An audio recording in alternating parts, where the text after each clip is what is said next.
Bien, ¿qué pasó con el idioma a lo largo del tiempo?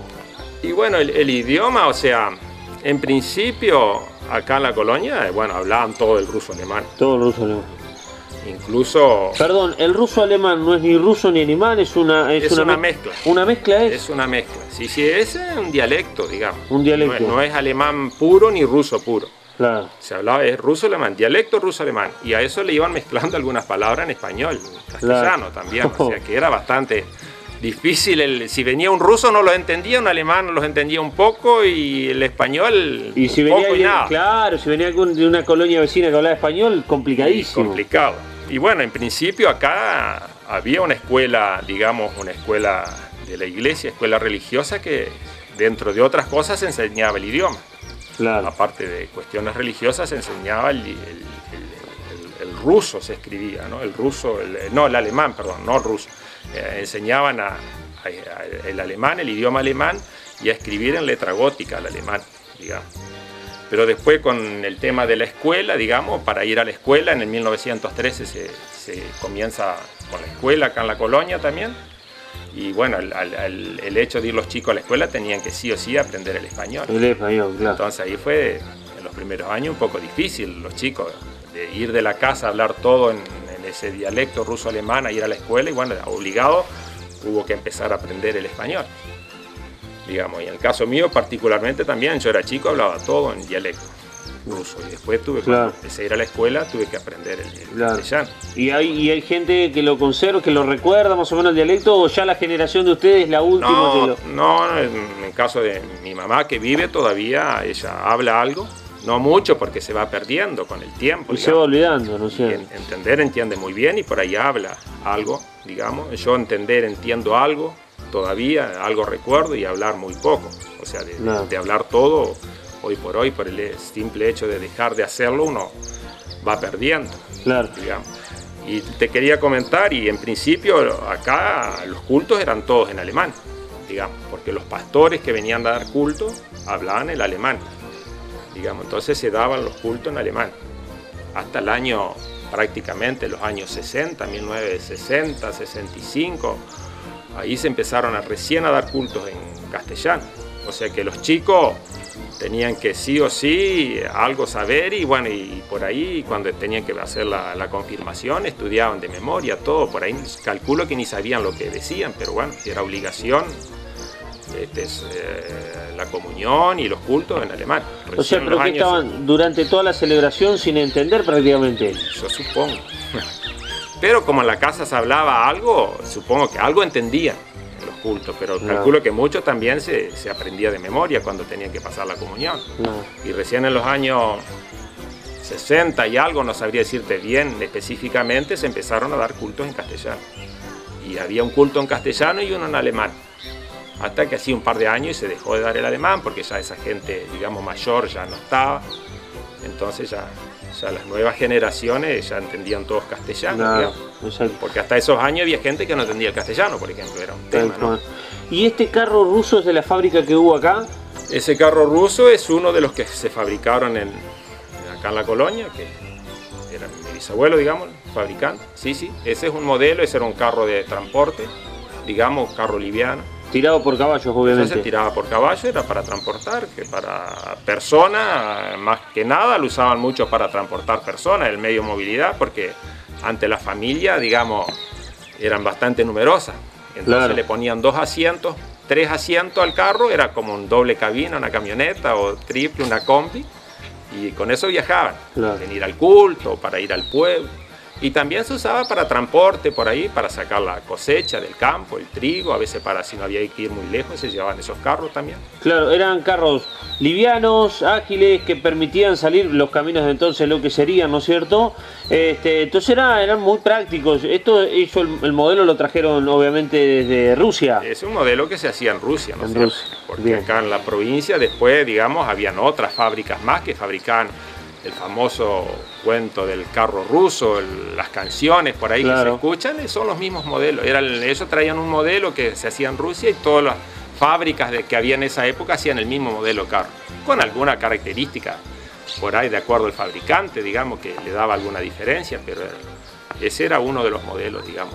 Claro, y esto se terminó después porque por el avance de los vehículos y demás, obviamente. Y bueno, eso muy bien no sabría decirte, pero seguramente que la fábrica funcionó varios años porque se vendía acá a los colonos, digamos, de la colonia y también a colonos de otras colectividades, principalmente. Había hecho mi bisabuelo un convenio con la Yewis, con la colonizadora de los judíos, digamos, y le proveía a las colonias de la zona de Clara, Calvo, Sájarov, él le fabricaba carros para los colonos de esas colectividades.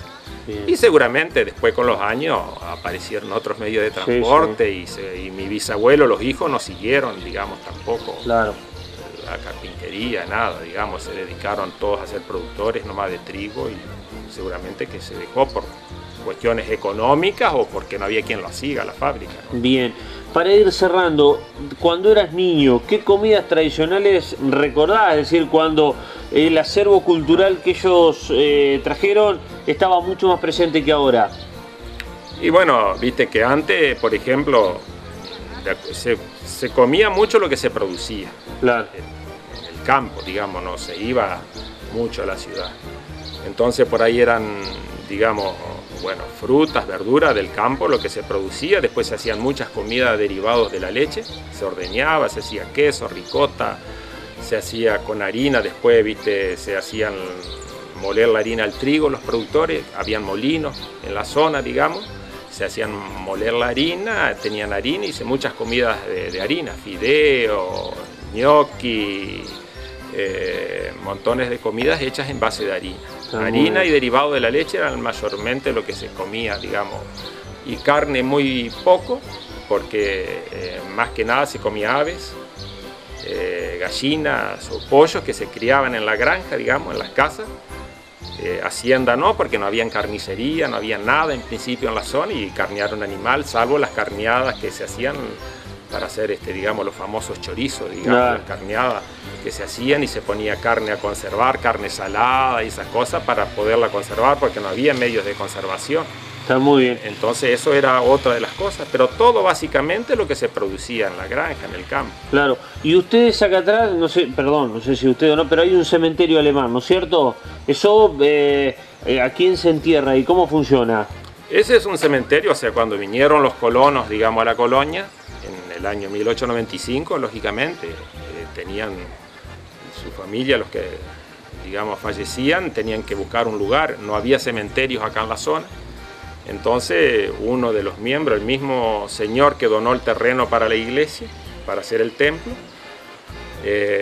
dona el terreno para hacer el cementerio, digamos. Y ahí, bueno, realmente el cementerio es para los descendientes, digamos, para las familias de los descendientes, de los que fueron, digamos, los primeros inmigrantes acá y para todos los miembros de la iglesia luterana también. Ah, todos los miembros. O sea que ustedes se entierran sus seres queridos ahí. Sí, sí, sí. Todos los, digamos, familiares, de la gente que tiene familiares que son miembros de la iglesia, pueden traer sus familiares, digamos, y bueno, y las familias, digamos, por ahí descendientes de todos los originarios, fundadores también. Por ahí hay gente que de lejos trae sus familiares acá y no hay... Bien, ¿el proceso de velorio y entierro es muy diferente al nuestro o no? No, eso digamos, no hay... La manera de despedir al ser querido del cuerpo es igual. Muy similar. Muy digamos, similar. yo he estado en varias celebraciones de gente conocida y es muy similar. Nosotros por ahí, bueno, durante...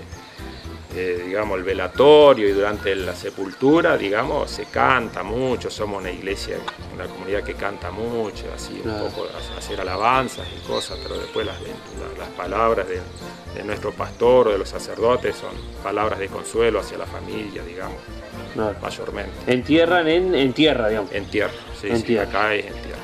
Está muy bien. Se construyó, o sea, mi bisabuelo, que fue, digamos, también uno de los primeros ahí digamos, porque en realidad el cementerio lo dona este señor, después este señor vende el campo, digamos, a una persona que no era de la colectividad ruso-alemana.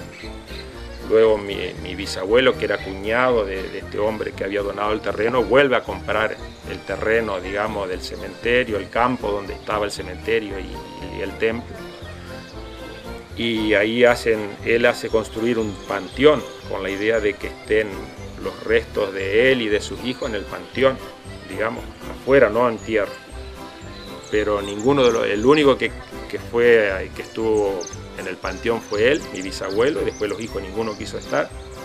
Así que, y después con el tiempo los hijos lo entierran a él también en tierra, así que hoy por hoy no hay nadie en el panteón, sino que están todos sepultados en tierra en el cementerio. Muy bien. Bueno, Il, la verdad que es sumamente interesante lo suyo. Habría para charlar mucho rato más, pero nada, ya con esto tenemos lindo para transmitir las cosas lindas de otras comunidades y demás. Este intercambio cultural es realmente maravilloso, ¿eh? Así sí, que le agradezco. Bueno, no, gracias a usted de nuevo, le digo, por venir y por interesarse. Yo creo que sí, habría muchas otras cosas por ahí para comentar y hablar. O sea, hago un poco de publicidad, por ahí hemos escrito algo de historia de la colonia. Sí, no. Hay un libro, digamos, editado de la colonia. Donde ¿usted es el autor? Yo soy el autor, digamos, donde contamos toda la historia de lo que hemos hablado acá y muchas otras cosas, desde el origen de todas las colectividad de la colonia y cómo fue la evolución a través del tiempo en todos los aspectos, en la parte comercial, las actividades de la colonia, la educación, comentamos la escuela, la parte cultural, política un poco de la colonia que tiene Junta de Gobierno. Hemos hecho una historia... Ah, perdón, Junta de Gobierno es acá. Acá es Junta de Gobierno. Bien. Sí, sí. Bien. O sea, en el libro comentamos un poco toda la evolución desde el año, digamos, de los últimos 100 años, desde que se funda la colonia en 1895 hasta el 2013, que digamos que fue ahí que editamos el libro, ¿no? Con los festejos, los 100 años de la escuela. Digamos, son un poco más de 100 años de historia de la colonia que contamos ahí, relatamos bastante en detalle, digamos. Muy o sea bien. que por ahí, muy para el que se interese, sí, tenemos... sí, libro grande, mucho material fotográfico, muy buen libro. Yo lo he visto, sí, lo he leído incluso. Sí, sí. Está muy bueno. Sí, por lo menos es algo, digamos, que queda, digamos, plasmado en el tiempo. Si no, yo lo escribí porque tuve muchos relatos, claro, de mis familiares orales que hoy por hoy no están más, claro, digamos, y bueno, ahí están plasmados. Y bueno, después hemos buscado mucha documentación y cosas, hemos recorrido bastante buscando documentos y material, digamos, como para poder por ahí armar el libro ese. Muy bien, muchas gracias. Estamos.